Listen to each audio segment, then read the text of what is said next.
Good morning, class 8th students. Welcome back to your SST classes. So, class 8th,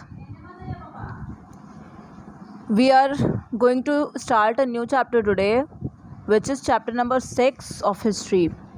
Is this clear? Actually, I have told you all the syllabus of the first term examination. That is, you will have 6 chapters in history. That is from chapter number 1 to chapter number 6. Then in geography, you will get chapter number 5. It means 5 chapters. That means chapter number 1 to chapter number 5. And in civics, your syllabus is chapter number 1 to chapter number 5. So we have completed lesson number 5 in civics till lesson number geography in civics. Okay. Those students जिन बच्चों का long answer नहीं हुआ है, मैंने PDF में दोनों जो बड़े बड़े वाले आंसर्स थे मैं उसको आज सेंड कर दूंगी, उसको आप लोग कर लीजिएगा. और अगर कुछ बचा रह गया है चैप्टर नंबर 5 में आपके सिविक्स में, तो वो हम लोग कल स्कूल में करेंगे. आज हम लोग पढ़ने वाले हैं एक नया lesson from the unit of history, that is chapter number 6. ये भी आपके आने वाला है हाफ ईयरली एग्जामिनेशन में, तो आपको इसको जल्दी से कवर अप करना है. Okay, so chapter number 6 is on page number 79 and the name of this chapter is the great revolt. तो चैप्टर का नेम से ही आप समझ सकते हो यहाँ पे आपको क्या पढ़ना है यहाँ पे. तो किस प्रकार से जो रिवोल्ट होता है, जो प्रोटेस्ट होता है, किसके अगेंस्ट में. हम लोग मॉडर्न हिस्ट्री पढ़ रहे हैं, तो मॉडर्न हिस्ट्री में अभी तक किसका अराइवल हो गया हमारे देश में? ब्रिटिशर्स का. तो सारे ब्रिटिशर्स की जो दकियानुसी जो पॉलिसीज़ थी, जो बकवास किस्म की पॉलिसीज़, जो हमें बहुत अलग अलग तरीक़ों से हमें टॉर्चर होना पड़ता था इनके पॉलिसीज़ से, उनके ख़िलाफ़ जब लोग बहुत ज़्यादा परेशान हो जाते हैं तब लोग क्या करते हैं? रिवोल्ट करते हैं. और इस लेसन में आपको द ग्रेट रिवोल्ट कहा गया है. मतलब ये रिवोल्ट पूरे भारत में होता है और बहुत ही भारी भरकम रिवोल्ट होता है. बहुत ही इसकी तीव्रता बहुत तेज़ होती है, मतलब कि बहुत ही स्ट्रॉन्ग रिवोल्ट होता है. ठीक है बच्चों, तो ग्रेट रिवोल्ट होता है और वो कौन करेगा? हमारे डिप्रेस्ड क्लास के लोग करेंगे, जो लोग ब्रिटिश के पॉलिसीज़ से बहुत ही बुरी तरीके से एडवर्सली अफेक्टेड थे. That means farmers, peasants. ठीक है, और यहाँ पे आप ज़मींदार्स, लैंडलॉर्ड्स भी ब्रिटिशर्स के ख़िलाफ़ वो लोग भी रिवोल्ट करेंगे. तो इन सारी चीज़ों के बारे में हमें इस लेसन में पढ़ना है. इन फोकस में क्या क्या लिखा है? Causes of the revolt of 1857. इसको हम लोग हिंदी में 1857 की क्रांति भी बोलते हैं, है ना. तो इसको हम लोग 1857 की क्रांति भी बोलते हैं. बहुत सारे हिस्टोरियंस ने उसको इस ग्रेट रिवोल्ट को फर्स्ट वॉर ऑफ इंडिपेंडेंस भी कहा है. मतलब हमें अपने देश के स्वतंत्रता के लिए जो हम लोगों ने पहला युद्ध छेड़ा, इसको हम लोग ग्रेट रिवोल्ट के नाम से जानते हैं. कौन सा टाइम पीरियड था, किस ईयर में हुआ? तो 1857 में ये होता है. देखिए ऊपर जो टाइमलाइन बना है उसमें देखिए क्या लिखा है? Army introduced the Enfield rifle. अब आर्मी जो है, कौन सी आर्मी? ब्रिटिशर्स की जो आर्मी है वो एनफील्ड राइफल को इंट्रोड्यूस करती है. हमारे जो सोल्जर्स होते हैं, इंडियन सोल्जर्स ब्रिटिश की आर्मी में, उनको हम सिपॉयज़ बोलते हैं. और ये एनफील्ड राइफल जो था, इसके बारे में हम आपको बताएंगे. ये एक मेजर कॉज था ऑफ ग्रेट रिवोल्ट. फिर 1858 की क्या कहानी है? The British army defeated the rebels and captured Lucknow. British army हमेशा से पावरफुल थी, उसके पास बहुत ज़्यादा चालाक थी, और वो क्या करती है? हमें डिफीट कर देती है और लखनऊ पर वो फिर रिकैप्चर कर लेती है. और यहाँ पे क्या लिखा हुआ है? 1859 में तांत्या तोपे was hanged by the British. Tantya तोपे जो है उनको ब्रिटिशर्स जो है वो क्या कर देते हैं? फांसी पर लटका देते हैं. तो क्या क्या पढ़ना है? Causes of the revolt of 1857. 1857 की क्रांति हुई क्यों? Outbreak and spread of the revolt. ये रिवोल्ट कहाँ कहाँ तक फैला और इसकी जो तीव्रता थी, जो इसकी डेंसिटी थी, वो कितनी थी? Suppression of the revolt. इस रिवोल्ट को कैसे सप्रेस कर दिया गया, दबा दिया गया. Nature of the revolt. Revolt का नेचर क्या था? दैट मीन्स कि क्या इसमें लोगों को अपने देश के प्रति इंडिपेंडेंस की भावना जागृत हुई? क्या लोगों को ये लगा कि हम लोगों को यूनिटी अपने आप में रखनी चाहिए? या फिर इन सारी चीज़ों के बारे में हम पढ़ेंगे. And then the results of the revolt, कि इस रिवोल्ट का रिजल्ट क्या होता है, इस क्रांति का हमें कंक्लूजन क्या मिलता है. चलिए, तो इंट्रोडक्शन में क्या लिखा है बच्चों? The British used various arbitrary methods of annexation. तो ब्रिटिशर्स का यही काम था, बहुत अलग अलग तरीक़ों से अलग अलग वो पॉलिसीज़ बनाते थे. हार्श पॉलिसीज़, इकोनॉमिक पॉलिसीज़, इतना बर्डन देते थे टैक्सेस का कॉमन पीपल पे, पीजेंट्स पे, फार्मर्स पे, कि लोग परेशान हो जाते थे. एक्सप्लॉयट करते थे इंडियन रिसोर्सेज को. ठीक है, उनकी सारी की सारी पॉलिसीज़ जो थी वो एक्सप्लॉयटेटिव और अग्रेसिव थी. एक्सपेंशनिस्ट पॉलिसीज़ थी, वो अपना कार्यभार बढ़ा रहे थे पूरे अपने हमारे भारत पर, वो धीरे धीरे कब्जा जमाने की कोशिश कर रहे थे। और इसी बीच क्या होता है, मैसिव रिवोल्ट होता है जिसको हम लोग रिवोल्ट ऑफ 1857 कहते हैं। आपको यहाँ पे ये बताया जा रहा है कि आप लोगों ने अभी स्टार्टिंग के चैप्टर्स में क्या पढ़ा कि 1760s में इंग्लिश ईस्ट इंडिया कंपनी का अराइवल होता है, ठीक है। धीरे धीरे वो मिलिट्री और क्रिमिनल ज्यूरिडिक्शन हमारे बंगाल रीजन पे उसका कंट्रोल हो जाता है। 1772 में वो क्या करता है, ब्रिटिशर्स क्या करते हैं, पूरे बंगाल रीजन को अपने कंट्रोल में ले लेते हैं। और 1857 आते आते तक धीरे धीरे सिर्फ बंगाल ही नहीं बल्कि बहुत सारे रीजन्स इंडिया के उनके कंट्रोल में आ जाते हैं। वो लोग क्या करते हैं, भारी भारी जो चीफ होते हैं, जिनके पास बहुत ज़्यादा नोबल्स होते हैं, पैसे होते हैं, उनसे वो लोग चुरा करके पॉलिसीज़ बना करके, हार्श पॉलिसीज़ बना करके सारे पैसे लेते हैं। लैंडलॉर्ड से उनके पावर प्रिविलेजेस को छीन लेते हैं। अलग अलग तरीके की लैंड रेवेन्यू पॉलिसीज़ वो लोग अपनाते हैं। ये लैंड रेवेन्यू पॉलिसीज़ और वेरियस पॉलिसीज़ जो कि इकोनॉमिक से रिलेटेड होती हैं, ये पूरी तरीके से पीजेंट्स और आर्टिशंस को बर्बाद कर देती हैं। लोगों को यही लगने लगता है कि जो ब्रिटिशर्स हैं यही हमारे डिप्रेशन का कारण है, यही हमारे बर्बादी का कारण है। धीरे धीरे लोगों के बीच में डिसकंटेंट होने लगता है, ठीक है। और आपको यहाँ पे ये भी बताया जा रहा है कि जो लोग यहाँ पे रिवोल्ट कर रहे थे ब्रिटिशर्स के खिलाफ, उनको ज़मींदार्स क्या करते थे, उनको ज़मींदार्स भी हेल्प करते थे कि आप रिवोल्ट करो, क्योंकि ज़मींदार्स को भी ये लगने लगा कि कहीं ना कहीं ये ब्रिटिशर्स हमारी भी जो है सत्ता वो भी छीने जा रहे हैं। तो ज़मींदार्स और मनी लैंडर्स भी वो भी ब्रिटिशर्स के अगेंस्ट में आ गए थे, ठीक है। जितने भी डिस्पोज्ड लैंडलॉर्ड्स थे, जिनकी पहले ज़मीन जायदाद बहुत ज़्यादा हुई करती थी और वो अब ब्रिटिशर्स के पास आ गई, तो वो उन लोगों ने भी बहुत अच्छा यहाँ पे रिवोल्ट में सहयोग किया। ट्राइबल पॉपुलेशन जो आदिवासी थी, जो जनजाति थी, वो भी क्या करती है, रिवोल्ट में हिस्सा लेती है। तो इन सारी चीज़ों के बारे में हमें पढ़ना है। तो यहाँ पे क्या लिखा है बच्चों कि companies army comprise Indian soldiers called sepoys. तो हमारे जो सोल्जर्स होते थे इंग्लिश ईस्ट इंडिया कंपनी में, उनको हम लोग सिपॉयज़ बोलते थे, ठीक है। वो लोग क्यों परेशान थे, क्योंकि उन लोगों को ब्रिटिश सोल्जर्स के कंपैरिजन में कम सैलरी मिलती थी और काम ज़्यादा करवाया जाता था। इस वजह से वो लोग भी गुस्से में थे और उन लोगों के अंदर भी क्या था, डिसकंटेंट था फॉर द ब्रिटिशर्स, ठीक है। फिर उसके बाद उनको बहुत बुरी तरीके से ह्यूमिलिएट किया जाता था, मतलब उनको नीचा दिखाया जाता था, फ्रस्ट्रेट किया जाता था, ठीक है। 1806 की कहानी यहाँ पे बताई जा रही है। इंडियन सोल्जर्स जो कि वेल्लोर में थे, उन लोगों ने क्या किया, प्रोटेस्ट किया against the restrictions that they were against their religion. तो हमारे देश में रिलीजन के नाम पे आज भी बहुत देखते हो कि दंगा वंगा फसाद हो जाता है, तो उस टाइम पे तो और भी ज़्यादा होता था। तो 1806 में रिलीजन के लिए ही फिर क्या होता है, मतलब भड़क जाते हैं लोग। 1824 की कहानी बताई जा रही है। The sepoys of the 47th regiment revolted when they were ordered to go to the Rangoon by sea to fight in the Burmese war. तो 47th रेजिमेंट के जो सिपॉयज़ थे 1824 में, वो भी रिवोल्ट कर देते हैं ब्रिटिशर्स के अगेंस्ट। क्यों, क्योंकि देखो उस टाइम पे क्या होता था ना कि जब हमें सी को क्रॉस करके या फिर समुद्री इलाके से किसी दूसरे देश में जा करके अगर हमें युद्ध करना होता था, तो मतलब उस टाइम पे लोगों को ये लगता था कि ये हमारे धर्म के खिलाफ है। तो उस टाइम पे क्या किया गया, ऑर्डर किया गया जो सिपॉयज़ थे कि आप रंगून जाइए समुद्र के द्वारा और समुद्र के रास्ते से, और वहाँ पे बर्मीज़ वॉर में ब्रिटिशर्स के लिए आप लड़ाई करो।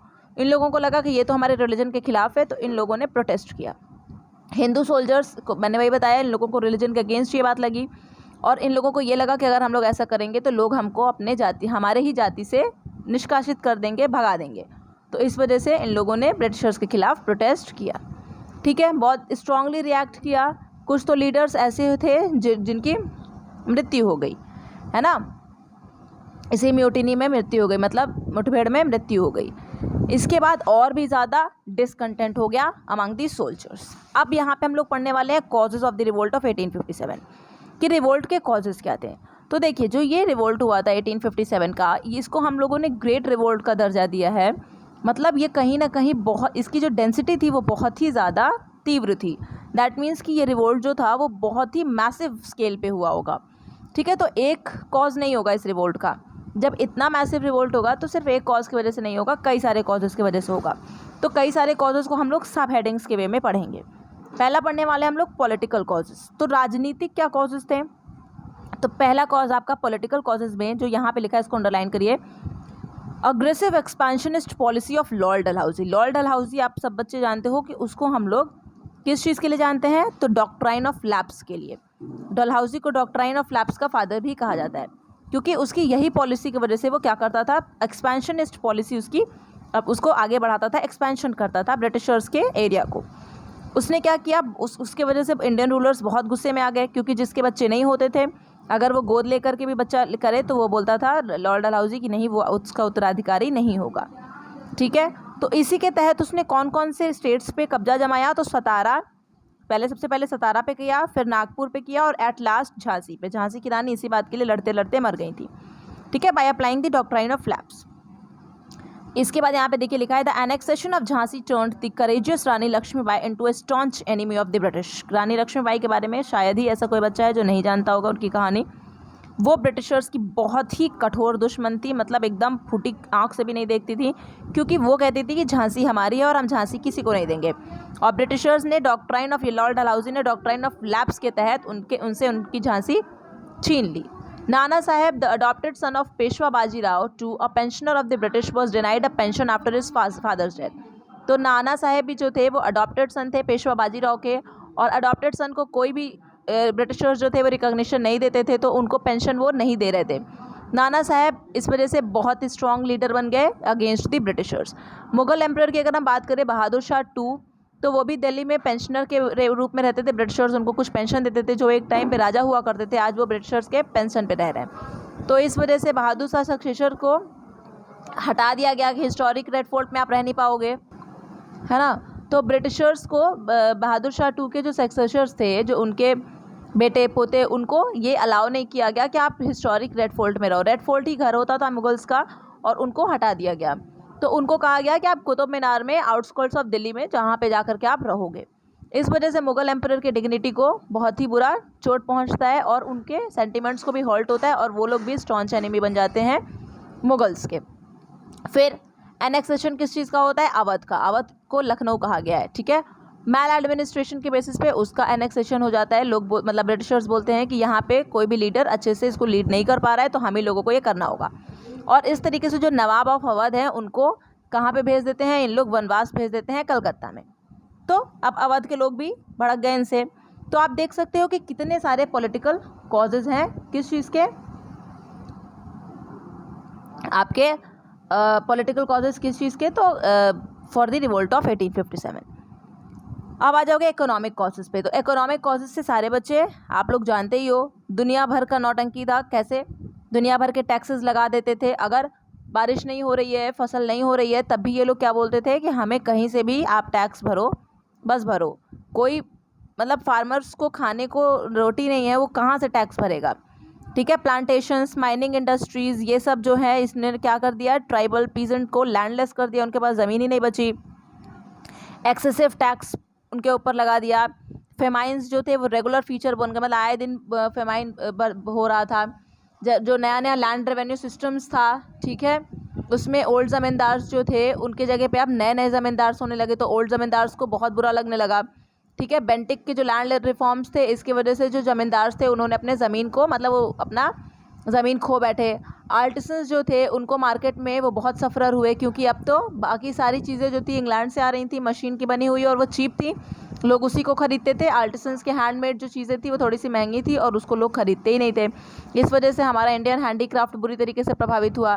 ठीक है, मशीनरी ने सारी चीज़ें बर्बाद कर दी।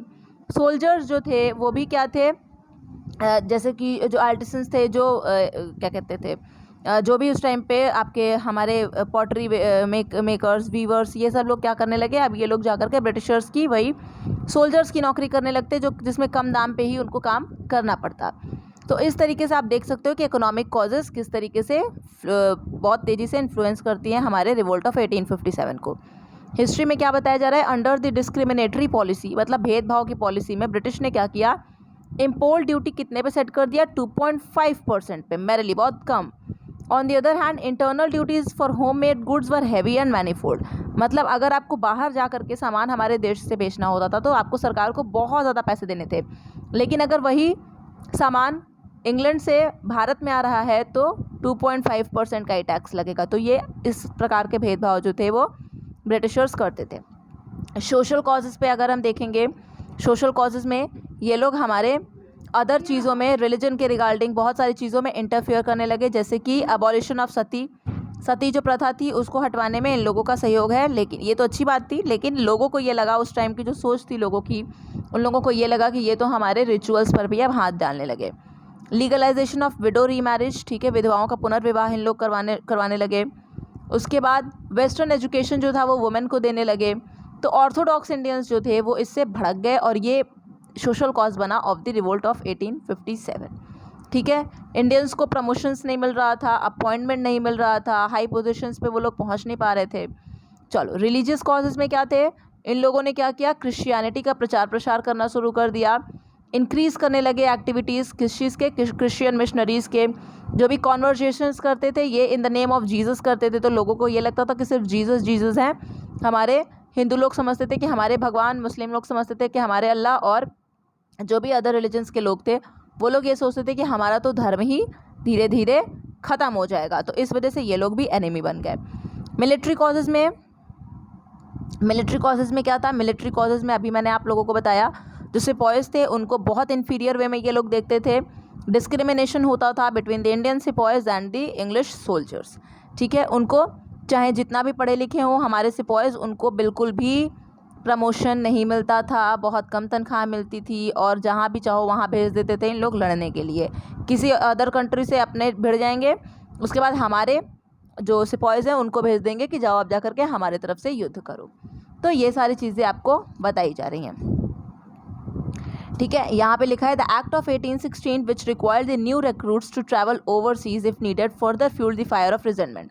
तो एक्ट ऑफ 1816 के तहत अभी मैंने आप लोगों को बताया कि जब समुद्र के द्वारा बाहर जा करके किसी को युद्ध करना था तो उस टाइम के लोग इसको अपने रिलीजन के खिलाफ समझते थे, और एक्ट ऑफ 1816 में ये इंग्लिश क्या करने लगे, यही काम करते थे। इन लोग रिक्रूट करते थे ऐसे सोल्जर्स को जो कि समुद्र के द्वारा बाहर जा करके नौकरी करे। तो यही सारी चीज़ें यहाँ पे बताई जा रही हैं। ठीक है, फिर batta which was the sepoys were getting for fighting outside the country. इन लोगों को कुछ सर्विस अलाउंस मिलता था, जिसको यहाँ पे बट्टा बोला गया है, सिपॉयज़ को मिलता था, ताकि इन लोग जा करके बाहर युद्ध करें। हिस्ट्री रिवील्स में क्या लिखा है बच्चों, the British levied charges of mismanagement against the Nawab of Awadh. ठीक है, तो नवाब ऑफ अवध को बोला कि इनको मैनेज नहीं करने आ रहा है, इनके अंदर लीडरशिप क्वालिटी नहीं है, इस तरीके के चार्जेस लगा दिए। वाजिद अली शाह के लिए भी इस तरीके के चार्जेस लगाए और एनेक्स कर लिया, अवध पर अपना कब्जा जमा लिया। ठीक है, और interestingly they were more in control of the administration and financials of Awadh than the Nawab since the 1780s। और सही बात तो यह है कि मेन कंट्रोल तो उन लोगों का था अवध पे, मतलब वही लोग नहीं कर पा रहे थे कंट्रोल, लेकिन उन लोगों ने ये सारे चार्ज किसके खिलाफ लगा दिए, नवाब ऑफ अवध वाजिद अली शाह पे। ठीक है, and it was the British themselves who had impoverished Awadh by making incessant demands on the Nawab. तो यहीं पे बताई जा रही है कि ब्रिटिशर्स जो थे वो ही मेन थे, वो लोग अवध से ऐसे डिमांड्स करते थे कि अब अवध के जो राजा हैं वाजिद अली शाह नवाब, वो क्या करेंगे, वो उनको पैसे देंगे कि अपने जनता के लिए लगाएंगे। तो उसके बाद धीरे धीरे कंडीशंस बहुत बुरी तरीके से डिटेरियोरेट होती है, और सारी चीज़ों के रिस्पॉन्सिबल हमारे जो ब्रिटिशर्स हैं वही होते हैं। ठीक है, और सारी चीज़ें लोग किसके ऊपर थोप देते हैं, तो हमारे ऊपर थोप देते हैं। ठीक है, फिर यहाँ पे इमीडिएट कॉज के बताया जा रहा है। तो इमीडिएट कॉज में यहाँ पे डिसकंटेंट ग्रो होता है because of the Enfield rifle. 1856 में आर्मी एक नया एनफील्ड राइफल लाती है हमारे हमारे सिपॉयज़ के सामने, जिसमें क्या होता है कि ग्रीस्ड पेपर रैपर होता है अराउंड द कार्डिज के अराउंड ग्रीस्ड पेपर रैपर होता है। सिपॉयज़ को वो जो रैपर था उसको दांत से नोच करके निकालना होता है, और उसके बाद फिर उसको बारूद को भर के बंदूक में और फिर उसको चलाना होता था। और उस ग्रीस को बनाया गया था काऊ और पिग के फैट से। तो हिंदूज़ के लिए काऊ क्या है, बहुत ही सैक्रेड एनिमल है। ठीक है, हम लोग पूजा करते हैं काऊ की। और पिग जो है उसको मुस्लिम्स जो है वो नहीं मानते हैं। तो मुस्लिम और हिंदू दोनों इस बात पर भड़क जाते हैं। ठीक है, दोनों ही यहाँ पे यूनिट हो जाते हैं, यूनाइट होकर के दोनों के सेंटिमेंट्स को हॉल्ट होता है, और दोनों ही यूनाइट होकर के ब्रिटिशर्स के अगेंस्ट में क्या करते हैं, प्रोटेस्ट कर देते हैं। कुछ हिस्टोरियंस बताते हैं कि ये सब र्यूमर्स थे, मतलब ये सब झूठ मूठ के फैलाए गए थे ताकि लोग यूनाइट होकर के ब्रिटिशर्स के खिलाफ में लड़ें, लेकिन लोगों को ये बात सच्चाई लगी और बहुत बुरी तरीके से भड़क गए लोग उस टाइम पे। तो सिपॉयज़ विद देयर एनफील्ड राइफल्स, आप यहाँ पे फ़ोटो देख सकते हो। ठीक है, यहीं पे हम लोग यहाँ आज ख़त्म करेंगे बच्चों। Outbreak and spread of the revolt हम लोग पढ़ेंगे कल, ठीक है। So study well, take care and thank you.